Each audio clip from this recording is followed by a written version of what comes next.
We are still doing matrices for beginners, and we're showing how to multiply right now. So keep watching. First, I'm going to start off by drawing my brackets. Then I'm going to highlight the very first row in the first matrix, which is -2 and 4. And then also the first column in the second matrix, which is 8 and 5. And then now I'm going to be ready to multiply. So I'm going to have -2 times the very first number in that column, which is going to be 8. Plus, I'm going to move on to 4 and times it by the second number in this column here, which is going to be 5.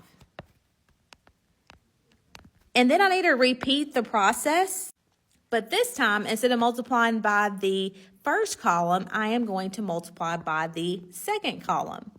So again, same process. I'm going to start with -2, and then I'm going to multiply it by the first number in that second column, which is -4.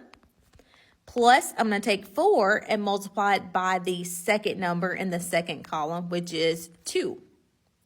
And then I'm ready to go to the next row.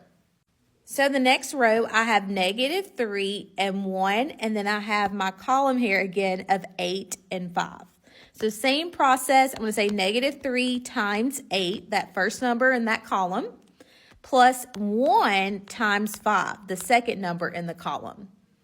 Now I'm going to take that row again, but this time I'm going to multiply it by the second column. So let me highlight that in green.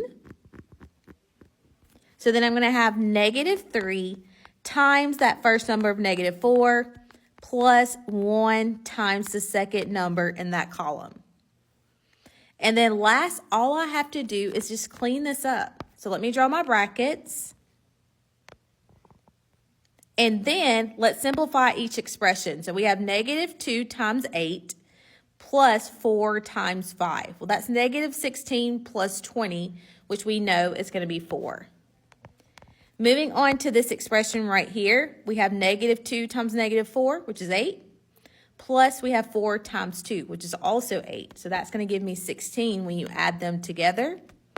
Moving on to this third expression, I have -3 times 8, which is -24, plus 5, which is going to give me a -19. And then last but not least, I have -3 times -4, which is 12. And I'm adding 2 to it to give me 14. And then that is it. If you haven't followed us already, make sure you follow us for more. We will see you next time.